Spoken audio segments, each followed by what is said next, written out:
Oke teman-teman, selamat datang di channel Ethical Hack Indonesia. Di video kali ini kita akan melanjutkan playlist dari Linux Fundamental ya. Jadi ini yang part keempat. Jadi kita akan bahas mengenai proses manajemen. Jadi apa itu manajemen proses atau proses manajemen adalah kita akan mengelola apa yang kita sebut sebagai proses. Nah, proses itu kan sesuatu yang berjalan ya. Kalau dalam konteks ini sesuatu yang berjalan yang kadangkala itu tidak penting di penggunaan operasi sistem atau kernel atau hal-hal lain, tetapi dalam konteks ethical hacking itu sangat berguna supaya kita melihat transparansi, begitu. Itu yang paling penting dalam proses manajemen ini. Tapi sebelum masuk lebih jauh lagi, untuk teman-teman yang tidak sengaja menemukan video ini di beranda YouTube, di manapun itu, dan kalian tertarik tentang ethical hacking atau ya saja cyber security, bagian dari cyber security, teman-teman bisa subscribe, like, dan share video ini. Komen di bawah juga apa yang jadi kemauan teman-teman untuk perkembangan channel ini. Oke? Jadi kita mulai aja ya. Jadi pastikan teman-teman menyimak sampai akhir karena ini bagian yang cukup penting untuk teman-teman pahami dalam keberlangsungan pembelajaran teman-teman ke depannya. Oke, yang pertama, proses itu apa? Dalam konteks ini adalah proses adalah program yang berjalan di mesin ya. Jadi di virtual mesin ataupun host mesin atau sebagainya, itu ada prosesnya yang dimanage oleh mesin dan memiliki nomor unik atau PID ya, proses ID itu cara singkatnya gitu. Oke, jadi ada sekitar dua jenis proses, yaitu force ground, lalu ada background ya. Itu yang pertama adalah force ground, yaitu proses yang berjalan dan memerlukan interaksi langsung dari pengguna. Misalnya kita buka nano.txt, misalnya begini, langsung saya coba aja. Oke, kita buka, langsung kita praktek aja. Misalnya saya buka nano, besarkan dulu terminal, misalnya nano info, misalnya info.txt. Nah, ini adalah komen yang saya buat, yang saya masukin dalam CLI atau command line interaction. Kalau kita tekan enter, nah ini juga disebut sebagai proses, yaitu yang disebut sebagai force ground. Jadi yang terlihat di terminal secara langsung. Nah ini sebetulnya dalam membuat ini aja itu sudah ada proses yang berjalan di belakang yang tercatat gitu. Namun dalam konteks ini langsung kita lihat gitu loh, kita ngapain gitu loh. Misalnya ls seperti itu. Tuh, yang disebut sebagai force ground proses ya. Yang kedua adalah background, jadi proses yang tampil di latar belakang ya. Nanti kita akan bahas bagaimana cara menampilkannya dan sebagainya. Tapi pahami dulu bahwa background ya, background artinya di belakang yang itu proses yang berjalan di belakang lah intinya, tanpa memerlukan interaksi langsung dari pengguna. Jadi walaupun kita diam seperti ini, misalnya terbuka seperti ini ya, akan selalu ada proses yang berjalan di belakang. Misalnya proses untuk menjalankan terminal, proses untuk menjalankan sistem ini sendiri dari inti sampai ke tema-tema dan lain sebagainya. Itu ada proses yang sedang berjalan. Makanya kita bisa melihat interface seperti ini. Itu yang disebut sebagai background proses. Nah, untuk proses ini memiliki identitas ya. Jadi tidak sama semua, tetapi ada identitasnya. Untuk yang pertama itu adalah PID. PID itu merupakan proses ID yang diberikan sistem untuk setiap proses. Jadi apapun prosesnya itu akan diberikan ID-nya gitu supaya bisa dikelola. Karena kalau tidak ada ID-nya, maka ketimpangan itu bisa terjadi. Oke, kita coba gimana sih cara kita mengecek untuk ID, proses ID itu kita bisa menggunakan PS3E seperti ini. Nah, ini adalah proses yang berjalan dari 1 sampai kesekian. Nah, kesekian itu yang seperti apa yang saya maksud? Coba kita dibesarkan lagi. Oke. Jadi ini sekiannya itu adalah sekitar 5.879 proses. Nah, PS ini adalah proses paling terakhir yang kita buat. Jadi ini yang dimaksud dengan PS tadi. Nah, sekarang ada sekitar 6.883 ya. Kalau kita lihat ke atas, kita clear dulu lah. PS strip E, oke, dia sudah berganti lagi karena proses pun menambah gitu. Nah, itu tercatat di belakang gitu. Kalau kita lihat yang paling pertama, apa sih yang paling pertama? Yang paling pertama itu adalah sistem D. Nah, sistem D ini merupakan core atau inti dari sistem itu sendiri. Nah, dengan sedikit komen atau sedikit perintah ini kita sudah bisa melihat apa yang terjadi di dalam, apa yang sedang berjalan dalam mesin kita gitu. Jadi ini sangat membantu sekali. Misalnya ada proses yang menggunakan tiba-tiba menggunakan 0 kan, itu kan tidak boleh semua proses menggunakan 0 gitu, karena 0 itu kan merepresentasikan dari root atau core dari sistem itu juga sendiri. Jadi super user lah, teman-teman tahu. Oke. Terus yang selanjutnya itu ada PPID, yaitu parent ID yang diberikan sistem untuk proses induk. Semua proses memiliki PPID kecuali sistem D. Jadi yang ini tadi, kita lihat ke atas, yang ini tadi tidak memiliki proses parent ID. Jadi tidak ada induknya gitu. Jadi karena dia sudah merupakan sistemnya itu sendiri.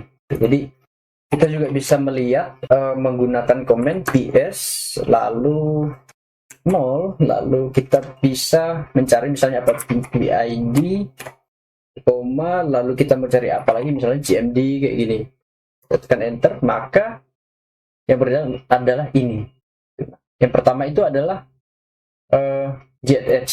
JZSH ya, ini merupakan custom ini. Kalau teman-teman lihat ini kan tidak seperti ini seharusnya, karena di custom makanya bentuknya seperti ini, ada autocorrect, auto spell dan sebagainya dalam Kali Linux. Tapi lupakan itu dulu, kita langsung ke sini dulu. Nah, proses pertama untuk CMD atau command line itu ada dua ya.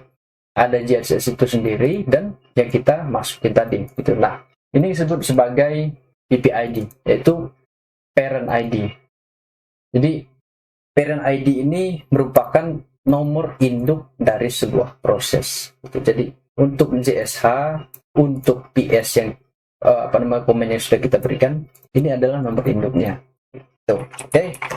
Itu dipahami aja dulu. Lalu yang selanjutnya itu adalah nomor 3, yaitu user ID, yaitu pengguna yang menjalankan proses. Jadi setiap proses itu ada beberapa tahap, yaitu dari PPID, lalu ada user ID. Nah, itu nomor unik dari suatu user, sama seperti proses yang sebelumnya, yaitu ada nomor unik dari proses, ada nomor unik dari proses parent proses itu. Oke, maaf agak belepotan. Dan untuk yang ketiga ini ada UID, yaitu user ID. Bisa kita lihat dengan PS, lalu kita outputkan ID, lalu UID ya, UID lalu PID yang kedua, lalu PID sekalian aja kita lihat semuanya. Nah, ini adalah listnya ya, jadi agak simpel seperti ini. Teman-teman bisa lihat ini UID-nya, PPID-nya, lalu ada PID-nya. Nah, ini bisa kita lihat menggunakan komen ini. Oke, dengan PS strip 0 sebagai outputkan apa? UID, PPID, dan PID. Ini untuk usernya ya. Jadi teman-teman bisa melihat ini ada user 1000 dan kedua-duanya adalah 1000 gitu. Oke.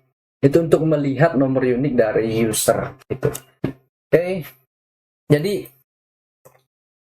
kalau perintah PS ini merupakan untuk perintah untuk melihat proses yang sedang berjalan di mesin atau di terminal Linux. Kalau kita PS saja, kita tekan enter, maka dia hanya menampilkan yang ini aja. Oke, jadi TTY time terus ada CMD. Nah, untuk penggunaan proses ini kita bisa melihat dari sinilah yang paling penting.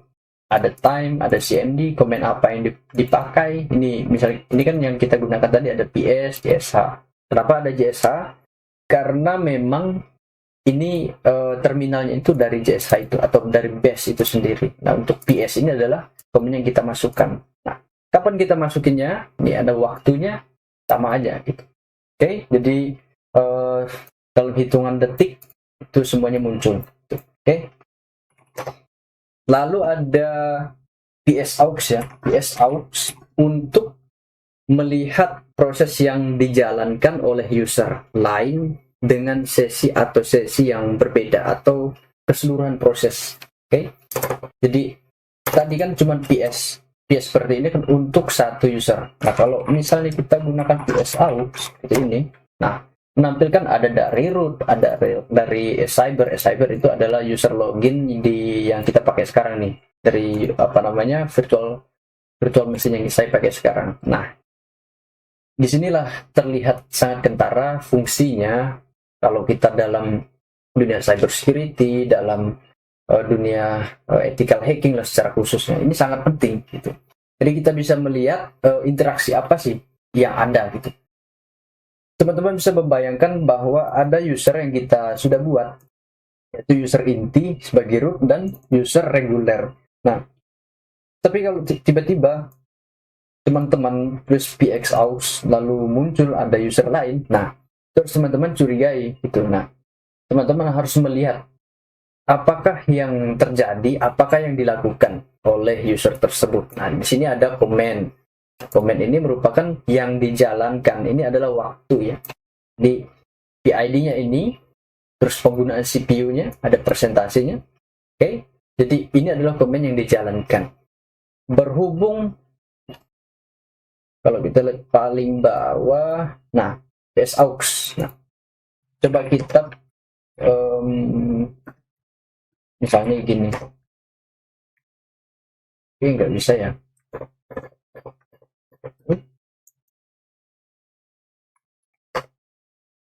Standard input is not a terminal. Oke, jadi dia harus sendiri gitu. Tapi dengan cara ini, bisa kita buka new terminal lah. Kita tes nmap misalnya, nmap, oke. Lalu kita tes terdeteksi nggak? Harusnya sih nggak ya. Oke, jadi ini yang paling terakhir ya. Yang paling terakhir dari proses, karena apa? Dia langsung menangkap proses yang terjadi sekarang gitu. Nah, ini real time gitu. Jadi yang sedang terjadi itu langsung ditangkap seperti intercept ya. Jadi tidak bisa kita berinteraksi dengan monitoring yang sifatnya itu komen yang sedang dikerjakan. Misalnya ping begini, misalnya saya menggunakan nmap begini, lalu saya cek, baru saya hapus, baru saya cek, itu nggak bisa. Di PS aux ini fungsinya untuk melihat yang sedang berjalan. Jadi kita bisa lihat misalnya ada user, unknown user misalnya, dia menjalankan suatu apa namanya open port atau dia mengetes ke public. Nah, itu patut untuk kita curigai. Terus tiba-tiba ada port yang terbuka tanpa kita ketahui. Nah, itu penting untuk kita apa namanya kendalikan atau kita pahami. Kenapa? Karena itu bisa aja malware, bisa aja banyak hal, atau untuk memastikan eksploitasi yang kita buat juga bisa gitu. Karena sebagai ethical hacker, kita ketika bekerja itu harus bisa melihat ya apa yang kita kerjakan itu melalui proses ini. Itu penting sekali. Oke. Terus yang selanjutnya itu adalah ada yang kita sebut sebagai top dan hardtop ya. Itu lebih interaktif. Kalau PS aux ini dia tidak interaktif. Dia hanya sekali melihat seperti ini. Jadi yang terakhir adalah komen yang kita buat. Jadi bukan yang interaktif seperti itu. Jadi ada top. Nah, top ini lebih interaktif ya. Di sini ada PID-nya, ada usernya, ada PR. Ini kayaknya proses. Ada NI, VRT, dan RIS. Lalu di sini ada waktunya, terus CPU dan memori yang digunakan. Oke, kenapa ada CPU dan memori? Oke, nanti next itu akan terjawab. Oke, jadi ini adalah kondisi real time. Coba kita coba LS di sini. Apakah terintercept? Oke, mana? Cyber. Komennya mana? Nggak ada komennya. Oke, harusnya ada komennya di sini. Oke, itu kalau menggunakan top ya, menggunakan perintah top. Nah, Ada lagi yang lebih interaktif lagi, kita bisa menggunakan H-top. Ini adalah standar lah ya. Kalau sekarang tuh top dan H-top ini seperti jarang digunakan.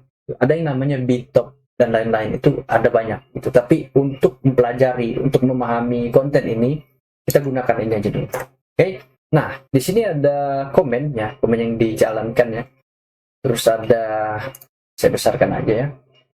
Ada PID, ada user, ada PRI, ada NI, VRS, VIRT, RES, dan sebagainya. Ada CPU, oke.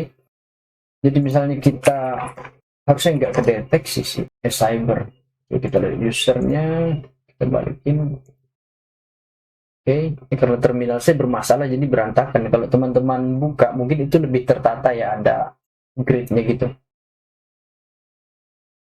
Oke, jadi seperti yang sebelumnya juga sama, tapi ini lebih interaktif. Jadi dia real time melihat apa yang terjadi pada sistem kita. Jadi melalui ini teman-teman bisa melihat gitu apa yang sedang terjadi. Misalnya dari root pada kesempatan ini dia lagi menggunakan komen ini, menjalankan komen ini, terus sistem jurnal dan lain sebagainya, itu default ya, itu secara default ya. Terus ada di sini ada VM tools dan lain sebagainya. Jadi ini sangat penting sekali. Jadi teman-teman bisa melihat juga interaksi user yang ada di sini untuk melihat apakah ada user yang tidak terdeteksi dan lain sebagainya. Kalau ini pembawaannya. Terus saat ini juga pembawaan. Oke. Itu untuk cut-off-nya. Oke. Lalu untuk proses ini apakah ada status? Oke. Apa ya ada status? Oke. Mana? Kalau kita lihat ke atas, mana ya harusnya ini ya statusnya. Ini status. Kita buka dari hardtop aja. Kelihatan ya, ini gara-gara terminal saya nih belum saya perbaiki. Oke, intinya dalam PS kita buka dulu sini. Oke. Nih. Ini ada S. Harusnya ada R juga dong. Tapi intinya adalah ada yang disebut sebagai status proses. Jadi proses ini punya statusnya nih. Oke. Jadi status itu dibuat agar kita dalam mengelola proses ini tahu gitu apa sih yang sedang terjadi pada proses ini, apakah sedang sleep atau sedang pause atau sedang continue atau lain sebagainya. Tapi setidaknya ada 3 proses yang paling penting, yaitu yang pertama itu ada running, itu proses sedang berjalan, jadi tulisannya itu ada R gitu. Lalu ada S, yaitu sleep, menunggu sumber daya atau tindakan tertentu. Jadi semacam divakumkan dulu atau sleep dulu. Karena ada beberapa program memang sengaja dibuat untuk sleep dulu, baru dijalankan sesuai dengan konfigurasi. Gitu. Lalu ada Z atau zombie proses, yaitu prosesnya telah selesai, tapi itu belum ditangani oleh proses induk. Gitu. Jadi sebelumnya tadi PS kita. Okay. Nah, PPID ini kan adalah proses parent prosesnya ya. Jadi induk proses yang kalau misalnya untuk PID ini misalnya statusnya adalah Z atau zombie, nah artinya induk ini belum melakukan penanganan terhadap PID ini atau status yang sedang berjalan. Kenapa? Karena ketika suatu proses itu diselesaikan, misalnya dari anak proses itu sudah diselesaikan, maka disimpanlah dalam sistem itu bahwa oh ini sudah selesai. Nah, tapi mungkin terjadi error dan lain sebagainya pada suatu komputer atau pada suatu program tersebut, maka PPID ini tidak menangani status yang sedang terjadi. Nah, fungsi dari Z zombie ini adalah untuk menangani atau mematikan proses yang atau untuk melihat itu flag ya, sebetulnya flag untuk melihat zombie proses yang udah selesai tapi tidak ditangani sehingga ya dia terbengkalai seperti itu aja. Itu salah satu contoh yang bisa kita pahami. Oke, yang selanjutnya itu adalah ada yang kita sebut sebagai kill ya. Kill itu kan kalau teman-teman pernah melihat, harusnya teman-teman kebanyakannya pakai Linux harusnya sudah tahu kill itu fungsinya apa. Itu untuk membunuh ya. Di sini konteksnya membunuh proses, jadi bukan yang lain. Oke, jadi fungsinya itu untuk membunuh proses yang ada. Itu proses ID. Jadi misalnya di sini kan ada PID nih, tapi saya tidak akan contohin karena saya hanya membuka ini aja. Oke, di sini ada PID ya. PID, maka kalau kita misalnya secara default ya, fitur dari kill itu ada kill, lalu kita masukin PID-nya aja di sini. Baru kita tekan enter gitu. Oke. Harusnya yang pertama nih apa sih? Yang dulu mungkin JS ya, JSH. Jadi itu JSH sudah terkill harusnya. Oke. Nah, terus yang selanjutnya itu adalah sinyal sinyal kill itu untuk memaksa berhenti tanpa menunggu proses menangani sinyal. Nah, kalau secara default kan kill lalu ID. Kalau misalnya kita tanpa kompromi, kita bisa menggunakan strip 9 yang kita sebut sebagai signal kill. Baru kita masukin PID-nya di sini. Gitu. Langsung kalau kita tekan enter, maka proses yang sedang berjalan itu akan hilang atau akan diberhentikan lah. Oke, itu untuk signal kill ya.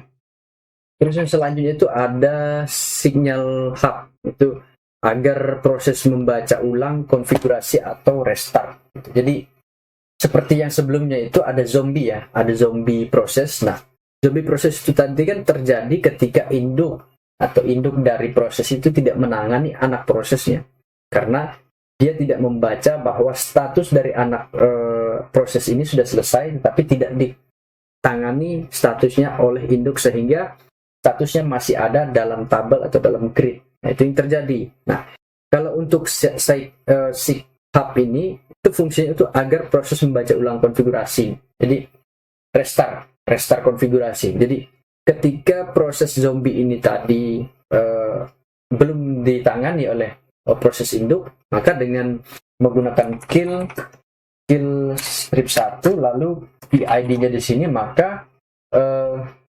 PID atau parent induk ini atau proses induk ini akan melakukan konfigurasi, sehingga dia akan mengecek tuh kemungkinannya akan memperbaiki proses yang salah atau memperbaiki proses yang sedang terbengkalai itu ada gitu. Jadi dia akan membaca ulang ya, seperti biasa rekonfigurasi lain sebagainya dalam suatu proses gitu.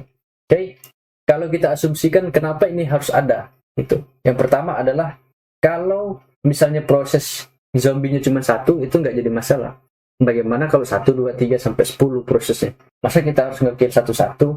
Nah, dengan menggunakan signal hub ini, maka restart atau konfigurasi ulang atau membaca ulang konfigurasi itu bisa dilakukan dengan sekali aja. Oke, itu adalah fungsinya. Terus yang selanjutnya itu adalah signal stop. Oke, jadi ada untuk stopnya itu menggunakan kill strip 19 lalu PID. Jadi PID yang dimasukkan di sini akan di stop. Jadi prosesnya itu akan di stop atau di pause atau dihentikan untuk sementara. Jadi proses dengan PID misalnya 10 itu akan di pause terlebih dahulu. Itu gunanya dari signal stop itu sendiri. Oke. Kenapa itu penting? Karena ada beberapa kasus di mana kita perlu untuk memberhentikan terlebih dahulu proses yang lain. Itu. Nah, kenapa kita harus belajar ini?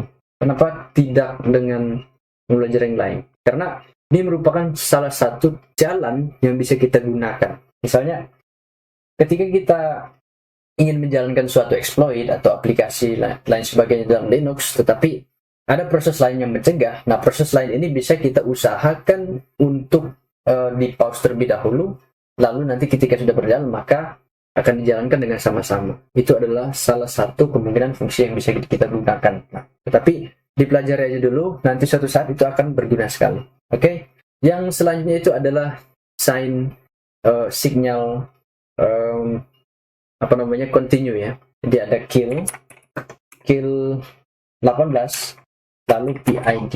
Jadi PID ini seharusnya yang tadi sudah kita post tadi, yang kita masukin di sini, atau yang memang terpost secara defaultnya. Karena proses itu harusnya berjalan, tetapi itu terpause dengan secara default. Lalu kita mau jalankan, maka kita bisa menggunakan kill strip 18 ini untuk menjalankan PID yang sedang berjalan.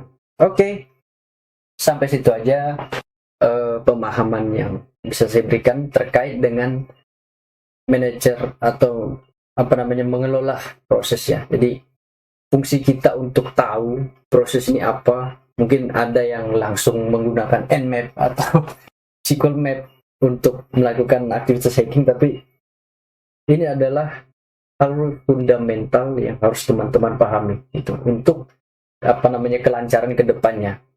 Kalau teman-teman sudah belum mempelajari ini lalu melewatinya, ada beberapa kasus yang sudah saya temui karena kebingungan saya sendiri, yaitu saya kadang-kadang lupa melihat proses sedang berjalan ya. Jadi ketika saya menjalankan dua listener dalam satu mesin atau 3 listener itu untuk apa namanya untuk mengaktifkannya itu kadang-kadang tidak bisa. Jadi harus satu-satu gitu. Yang satunya akan di cancel oleh sistem secara langsung karena port untuk listenernya kan harusnya satu, misalnya portnya satu, itu tidak boleh lagi ada port satu lagi dalam satu mesin itu. Jadi harus 1, 2, 3 dan seterusnya gitu, atau port acak itu harusnya bisa seperti itu. Nah, kadang-kala kita kebingungan, ini kenapa kok port ini nggak bisa dipakai. Nah, itu kasus ini